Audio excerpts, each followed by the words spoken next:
दिसंबर की बर्फीली रात थी। सरजू अपना ढाबा बंद कर रहा था। यूं तो सरजू का ढाबा पूरी रात खुला रहता, लेकिन उस दिन ठंड बहुत ज्यादा थी।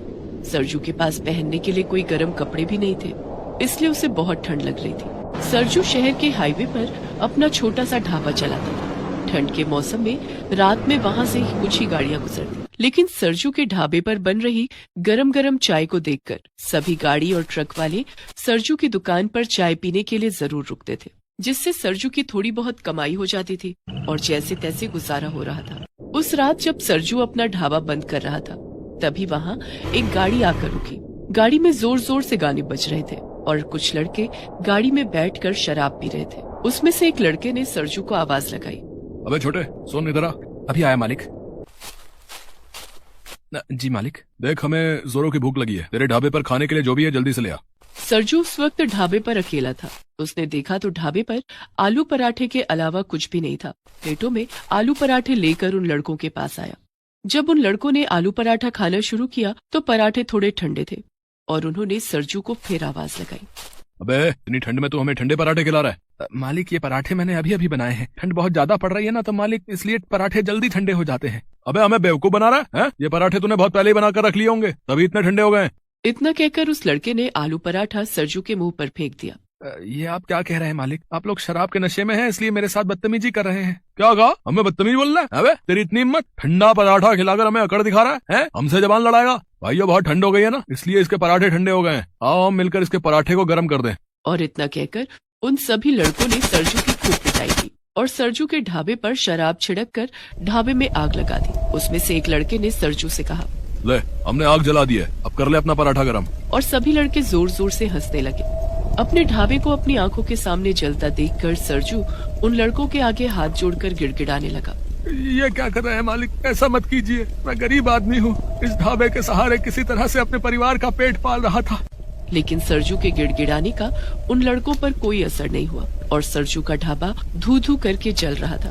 देख, अब तेरे सारे पराठे गर्म हो गए होंगे। तुझे बहुत ठंड लग रही होगी ना? जाके आग ताप ले, जा। बेचारा सरजू रोता बिलखता अपने ढाबे को जलता हुआ देख रहा था। कुछ ही देर में ढाबा पूरी तरह से जल चुका था। सरजू रोता हुआ अपनी टूटी फूटी झोपड़ी में आ गया। वहाँ उसके दो बच्चे बंटी और रिंकी फटी हुई चादर में सो रहे थे। सरजू को देखकर उसकी पत्नी निर्मला ने कहा, क्या बात है रिंकी के बाबा, आज आप जल्दी आ गए? आज रात ढाबे पर कोई ग्राहक नहीं आए क्या? निर्मला की बात सुनकर सरजू फूट फूट कर रोने लगा और रोते हुए बोला, अब हमारे ढाबे पर कोई ग्राहक नहीं आएगा। आप ऐसा क्यों कह रहे हैं? हमारे ढाबे पर ग्राहक क्यों नहीं आएगा भला? हमारा ढाबा तो रात भर खुला रहता है और वहाँ मुसाफिरों को गरम गरम चाय मिल जाती है। सरजू ने रोते हुए निर्मला को सारी बात बताई। ढाबा पूरी तरह से जल जाने की बात सुनकर निर्मला बहुत परेशान हो गई। अब हम क्या करेंगे? हमारा गुजारा कैसे चलेगा? ढाबे से रोज की जो कमाई होती थी, उसी से तो हमारी दाल रोटी चल रही थी। हम दोनों तो भूखे रह लेंगे, लेकिन बच्चों को तो भूखा नहीं रख सकते। और कजरी भी तो है, उसका चारा कहाँ से आएगा? सरजू और निर्मला के पास एक गाय कजरी थी, जिसके दूध से ही सरजू अपने ढाबे पर चाय बनाता था। मुझे तो कुछ समझ नहीं आ रहा है रिंकी की माँ। ढाबा खोलने के लिए हमने जो कर्ज लिया था, अभी तो वो भी नहीं चुकाया। सब कुछ ठीक चल रहा था, लेकिन न जाने भगवान हम गरीबों के साथ ही ऐसा क्यों करता है। अब रोने से कुछ नहीं होगा, धीरज रखिए। ऊपर वाला कोई न कोई रास्ता जरूर दिखाएगा। हम कुछ न कुछ बंदोबस्त कर लेंगे। लेकिन हम क्या करेंगे? हमारे पास तो नया ढाबा खोलने के लिए पैसे भी नहीं है। अब हमें कर्जा कौन देगा? इस बारे में हम कल सोचेंगे। अभी रात बहुत हो गई है, आप सो जाइए। सरजू और निर्मला के पास ओढ़ने के लिए एक चादर भी नहीं थी। दोनों ठंड में कपकपाते हुए सोने की कोशिश करने लगे। थका हुआ सरजू तो सो जाता है, लेकिन निर्मला की आंखों में नींद नहीं थी। वो रात भर यही सोचती रही कि अब आगे क्या होगा, उनका गुजारा कैसे चलेगा। ये सब सोचते सोचते कब सुबह हो गई, निर्मला को पता ही नहीं चला। और कजरी के रंभाने की आवाज सुनकर वो उठकर झोपड़ी के बाहर आई। कजरी, तूने भी आज सुबह सुबह ही गोबर कर दिया। अब इस ठंड में सबसे पहले गोबर साफ करना पड़ेगा। निर्मला कजरी के गोबर को उठाकर कचरे में फेंकने ही वाली थी कि तभी उसे कुछ ध्यान आया कि गोबर तो बड़ा काम आ सकता है। जब इस गोबर से घर लीप सकते हैं तो ढाबा क्यों नहीं बना सकते? निर्मला ने कजरी के गोबर को एक जगह रख दिया और उसने सरजू को जगाया। रिंकी के बाबा, उठो, हमारी कजरी ने गोबर कर दिया है। तो उसे साफ कर दो ना, मुझे क्यों जगा दिया? अरे मैं क्या कह रही थी, हम कजरी के गोबर को इकट्ठा करके गोबर का ढाबा बना सकते हैं। निर्मला की बात सुनकर सरजू तुरंत उठकर बैठ गया और बोला, क्या गोबर का ढाबा? लेकिन गोबर का ढाबा कैसे बनेगा? अरे हम जंगल से कुछ बांस, लकड़ियां और घास फूस ले आएंगे और उससे ढाबे की दीवार खड़ी कर देंगे और फिर उन दीवारों पर मैं गोबर का लेप लगा दूंगी, जिससे ठंडी हवा ढाबे के अंदर नहीं आएगी। गोबर से ढाबे का चूल्हा भी बनाया जा सकता है। हमारा ढाबा बिना खर्चे के बनकर तैयार हो जाएगा और हमें किसी से कर्जा भी नहीं लेना पड़ेगा। निर्मला की बात सुनकर सरजू बहुत खुश हो जाता है। अब सरजू रोज जंगल जाकर कुछ बांस, लकड़ियां और घास फूस इकट्ठा करने लगता है। इधर निर्मला कजरी का गोबर इकट्ठा करने लगती है। सरजू और निर्मला ने मिलकर ढाबे वाली जगह की साफ सफाई की। उसके बाद दोनों लकड़ी, बांस और घास फूस की मदद से ढाबा बनाने लगे। इस काम में बंटी और रिंकी भी उनकी मदद करने लगे। कुछ दिनों के बाद रिंकी की माँ, हमारे ढाबे की दीवार तो बनकर तैयार हो गई है, अब तुम इसमें गोबर का लेप लगाना शुरू कर दो। हाँ रिंकी के बाबा, मैंने कजरी का गोबर इकट्ठा कर लिया है और अब बहुत सारा गोबर इकट्ठा हो गया है। मैंने आज ही ढाबे की दीवारों पर गोबर का लेप लगाना शुरू कर दूंगी। निर्मला ने ढेर सारे गोबर में थोड़ा सा पानी मिलाकर उसका लेप तैयार कर लिया और अपने ढाबे की दीवारों पर चारों तरफ से गोबर का लेप लगाने लगी। अरे वाह, ढाबे की दीवारों पर गोबर का ये लेप बिल्कुल सीमेंट की तरह लग रहा है। इससे हमारा ढाबा मजबूत भी हो जाएगा। लगभग 2 दिन की मेहनत के बाद निर्मला ने पूरे ढाबे को गोबर का ढाबा बना दिया। उस ढाबे की दीवारों पर निर्मला ने गोबर से फूल, पत्तियां और छोटी छोटी चिड़िया बनाकर उसे खूबसूरत रूप दे दिया। निर्मला ने ढाबे के अंदर गोबर का एक चूल्हा भी बना दिया। अब गोबर का ढाबा बनकर तैयार था, जो देखने में भी बेहद खूबसूरत लग रहा था। सरजू ने एक बार फिर से अपने ढाबे की नई शुरुआत की। ढाबे के पास से गुजरने वाले राहगीर ढाबे की खूबसूरती देखकर फिर से सरजू के ढाबे पर रुकने लगे और चाय नाश्ता करने लगे। साथ साथ राहगीर सरजू के ढाबे की तारीफ करने लगे। सरजू का ढाबा चर्चा का विषय बन चुका था। दूर दूर से लोग उसके ढाबे की खूबसूरती देखने आने लगे। अरे ये तुमने नया ढाबा बनाया है क्या? जी मालिक, ये गोबर का ढाबा है। ये ढाबा मेरी पत्नी निर्मला ने बनाया है। इसे बनाने में हमें 1 रुपए भी खर्च नहीं करना पड़ा। अरे वाह भाई वाह, और देखने में ये ढाबा काफी सुंदर भी लग रहा है। तुम्हारी पत्नी के हाथों में जादू है भाई, तभी तो तुम्हारे ढाबे पर पहले से भी ज्यादा ग्राहक आ रहे हैं। मालिक, अगर उस दिन उन लड़कों ने मेरा ढाबा न जलाया होता तो मैं गोबर का ढाबा बनाने की कभी नहीं सोच पाता। फिर सरजू ने उस राहगीर को उस दिन की सारी घटना बताई। ओह, बहुत बुरा हुआ भाई तुम्हारे साथ, लेकिन कहते हैं ना कि हर बुराई में कुछ अच्छाई छिपी होती है। तुम्हारे गोबर के खूबसूरत ढाबे को देखने के लिए यहाँ से गुजरने वाला जो है ना, हर राहगीर ढाबे पर रुकता है और तुम्हारे ढाबे पर चाय नाश्ता करके जाता है। क्या तुम मेरे लिए भी ऐसा ही एक ढाबा बना दोगे? मैं तुम्हें इस काम के लिए अच्छे पैसे दूंगा। ये ढाबा जो है थोड़ा सा अलग हटकर है, शहर के महंगे रेस्टोरेंट को भी मात दे रहा है ये। अगर मैं शहर के बीचों बीच ऐसा ही एक ढाबा खोल लूँ तो काफी ग्राहक आएंगे। राहगीर की बात सुनकर सरजू बहुत खुश हो गया। क्यों नहीं मालिक, मैं और मेरी पत्नी दोनों मिलकर आपके लिए गोबर का ढाबा बनाकर तैयार कर देंगे। सरजू उस राहगीर से बात कर ही रहा था कि तभी वो चारों लड़के फिर से वहां आ गए। वो उस दिन भी शराब के नशे में धुत थे। उसमें से एक लड़के ने सरजू से कहा, अच्छा तो तूने नया ढाबा खोल लिया है? इस बार औकात में रहना और हमसे बदजुबानी मत करना। लेकिन उस दिन सरजू ढाबे पर अकेला नहीं था। ढाबे पर और भी ग्राहक थे और सभी सरजू के सपोर्ट में थे। उन लड़कों को सरजू के साथ बदतमीजी करता देखकर एक ग्राहक ने फोन करके पुलिस को बुला लिया। थोड़ी देर में पुलिस आ गई और सभी लड़कों को पकड़कर थाने ले गई। आप सभी लोगों का बहुत बहुत धन्यवाद। आप लोगों की वजह से आज मेरा ढाबा बच गया, नहीं तो न जाने वो लोग आज क्या करते। अरे सरजू, तू चिंता क्यों करता है? हम है ना भाई, तू बेखौफ होकर अपना ढाबा चला। अब सरजू के ढाबे पर दिन रात रौनक रहती। सरजू की खूब कमाई होने लगी और उसने कर्जे के पैसे भी चुका दिए। अभी आप दोनों की आज पहली रसोई की रस्म है। चलिए आप रसोई में अपनी पसंद का कुछ बना कर ले आइए। भैया और हम सभी आपका इंतजार कर रहे हैं। संजना और सुप्रिया दोनों ही अपने पतियों को देखने के बाद अपनी ननद की बात सुनकर चुपचाप रसोई में जाती हैं और सभी के लिए पहली रसोई की रस्म के चलते कुछ बनाने लगती हैं। हमारी ननद हमारे ऊपर कुछ ज्यादा ही हुक्म चला रही है, मुझे पसंद नहीं आया। तुम सही कह रही हो, लेकिन कोई बात नहीं, अभी हमारे पति है ना, उनके सामने तो हम उसे कुछ कह नहीं सकते, लेकिन उनके जाने के बाद हम उसे अपना असली रूप दिखाएंगे। संजना और सुप्रिया सभी के लिए कुछ बनाने के बाद नाश्ते की टेबल पर लगा देती हैं, जहाँ पर गांव की कुछ औरतें भी बैठी होती हैं। अरे वाह, खुशबू तो बहुत अच्छी आ रही है। वैसे खाना अच्छा बनाया है दोनों बहू ने। सभी लोग खाना खाने के बाद सुप्रिया और संजना दोनों को नेक देकर चले जाते हैं। कुछ औरतें आपस में बातें करते हुए काजल से कहती हैं, बहुत सुंदर और प्यारी लग रही हो काजल। अब तुम्हारे भाइयों की शादी तो हो गई, अगला नंबर तुम्हारा ही है। तुम्हारी माँ से हमने तुम्हारा रिश्ता मांगा था। देखो जरा, इसकी भाभीियों की शादी हुई है, लेकिन शादी के अगले दिन निखार भी इसी प्यारी सी बच्ची पर है। कितनी सुंदर है तू तो, हमारे घर की ही बहू बनेगी। काजल बहुत सुंदर और प्यारी थी। उसकी खूबसूरती के चलते गांव की सभी औरतें उसे अपने घर की बहू बनाना चाहती थीं। और इसी बात से संजना और सुप्रिया दोनों ही बहुत ज्यादा चिढ़ती थीं। वो अपने पतियों के सामने तो घर के सारे काम और अच्छे बनने का नाटक करती, लेकिन जैसे ही उन दोनों के पति नौकरी पर चले जाते वो काजल से घर के सारे काम करवाती हैं।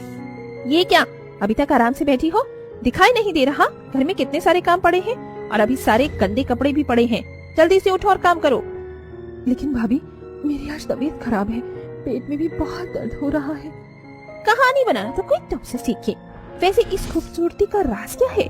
तुम्हारी यही काम चोरी करना। अपनी दोनों भाभियों की ऐसी बातें सुनकर काजल चुप हो जाती है। उससे जवाब नहीं दिया जाता। इसके चलते वो चुपचाप उनके बताए हुए कामों को करने लगती है।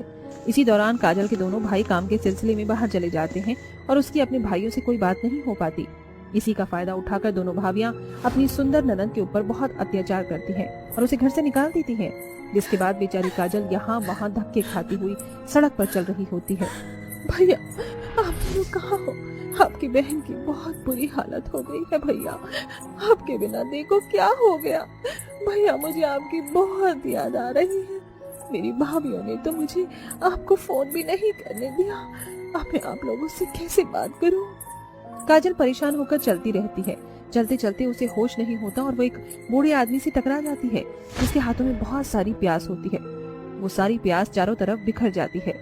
क्या किया तुमने? मेरी सारी प्यास बिखेर दी। चलो जल्दी से आ, अभी इन्हें उठाने में मेरी मदद करो, नहीं तो यहाँ पर लोग मेरी प्यास पर टूट पड़ेंगे और सब उठा लेंगे। उस बूढ़े आदमी के कहने पर काजल उसकी मदद करती है और सारी प्याज उठाकर उसको दे देती है। पता नहीं कहाँ खोकर चली जा रही हो। अरे रास्ते का ध्यान रखो भाई, हम जैसे इंसान भी सड़क पर चलते हैं। तुम्हें पता है ना प्याज कितनी महंगी हो रखी है। नुकसान करवा दिया मेरा। मुझे माफ कर दीजिए, मैंने जरा भी ध्यान नहीं दिया और मेरी टक्कर आपसे हो गई। काजल जैसे ही माफी मांगती है, उस आदमी को बहुत तेज खांसी उठती है और उसकी सांस भी फूलने लगती है। बाबूजी, आप अपने आप को संभालिए, आपकी तबीयत ठीक तो है ना? अस्थमा की परेशानी है, कभी भी सांस फूलने लगती है और खांसी होने लगती है। उसकी हालत देखकर काजल उसकी मदद करती है और सारी प्याज उसके घर तक छुड़वा कर आती है। वहीं दूसरी तरफ वो बूढ़ा आदमी खड़ूस तो था, लेकिन दिल का बहुत साफ था। बाबूजी, ये क्या, आपके घर पर तो कोई भी नहीं है। कहाँ गए घर के सभी लोग? चले गए सब लोग मुझे छोड़कर। अरे वैसे भी आखिर मैं तो मुझे अकेला ही ऊपर जाना था, लेकिन मेरे परिवार वालों को दिखाई नहीं दिया कि मैं उनसे कितना प्यार करता था। मेरे खड़ूसपन की वजह से उन्होंने मुझे यहाँ अकेले रहने के लिए छोड़ दिया और खुद शहर चले गए। ये सुनकर काजल की आंखों में आंसू आते हैं और वो कहती है, ये तो बहुत बुरा हुआ आपके साथ। वैसे बाबूजी, क्या मैं आपके यहाँ आपके साथ आपकी बेटी बनकर रह सकती हूँ?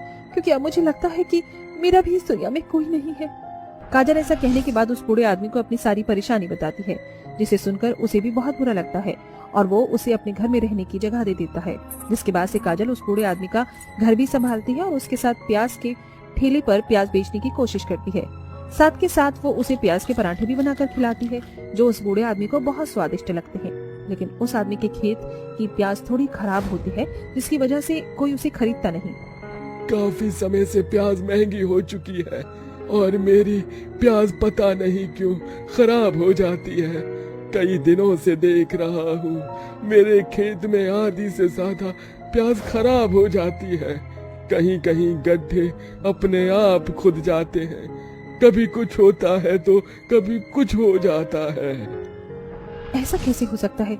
जब आप इतनी मेहनत से खेती करते हो, फिर कौन हो सकता है जो आपकी खेती को खराब कर रहा है?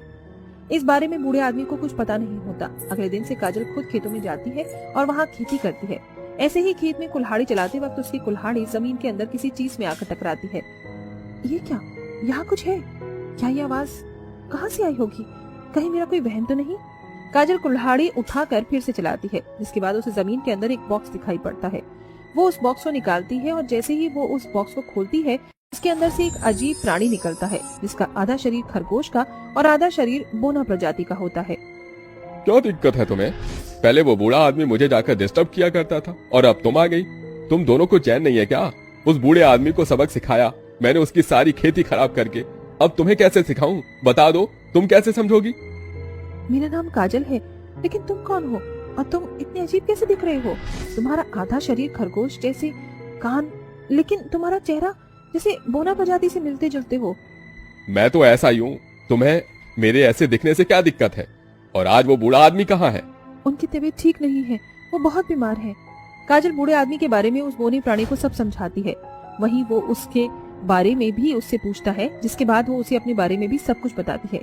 लेकिन उसे उसकी बातों पर भरोसा नहीं होता, इसलिए वो उसे देखने बूढ़े आदमी के घर पहुंच जाता है।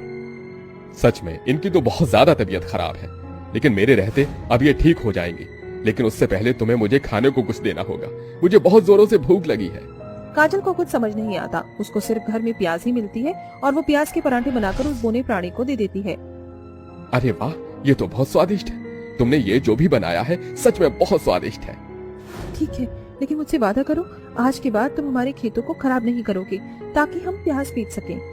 ये खेत कोई मामूली नहीं बल्कि जादुई प्याज का खेत होगा। जहाँ पर से तुम एक भी प्याज तोड़ोगी तो वहाँ वैसे ही उसके जैसी प्याज उग जाएगी, और साथ ही उस प्याज से जब तुम ये प्याज का पराठा बनाओगी तो वो और भी ज्यादा स्वादिष्ट होगा। चाहे तो तुम अपनी एक दुकान भी खोल सकती हो। आज के बाद मैं तुम्हारी फसल कभी खराब नहीं करूँगा। वो बौना अजीब दिखने वाला खरगोश वापस अपने उस पिटारी में चला जाता है और वो जमीन के नीचे अपने आप गायब हो जाता है। वहीं खेत के अंदर प्याज उग जाती है और काजल जहाँ से भी प्याज तोड़ती है वहाँ अपने आप प्याज उग जाती है। उन प्याज से वो प्याज के पराठे बनाती है और रेडी लगाकर बेचना शुरू कर देती है। लोगों को प्याज के पराठे बहुत पसंद आते हैं, इसी के चलते जादुई पराठे वो भी प्याज के बहुत चलते हैं और वो अच्छा खासा पैसा कमाने लगती है। वहीं दूसरी तरफ वो उसे बूढ़े आदमी का इलाज भी करवाती है और उसे ठीक कर देती है। बहुत अच्छी हो बेटी तुम, आज तुम्हारी वजह से मेरी सारी परेशानियां दूर हो गई। तभी वहाँ पर बूढ़े आदमी के इतना कहते ही काजल के दोनों भाई आ जाते हैं और अपनी बीवियों से अपनी बहन से माफी मंगवाते हैं। संजना और सुप्रिया दोनों ही काजल से माफी मांगती हैं और उसे अपने साथ ले जाने के लिए कहती हैं। माफ कर दो ननन जी, हमने तुम्हारे साथ बहुत गलत किया। तुम्हारे भैया को जब इसके बारे में पता चला तो उन्होंने हमें खूब डांटा और समझाया। हमसे भूल हो गई, हम विनती करते हैं हमारे साथ घर वापस चलो। आज के बाद दोबारा कभी ऐसा नहीं होगा। अपने परिवार को वापस से देखकर काजल बहुत खुश होती है, जिसके बाद वो बूढ़ा आदमी खुशी खुशी से उसे जाने के लिए कह देता है। अब काजल अपने परिवार के साथ खुशी खुशी रहती है और इधर वो बूढ़ा आदमी जादुई प्याज के जादुई पराठे बेचकर अपना गुजारा करता है और आराम से रहने लगता है।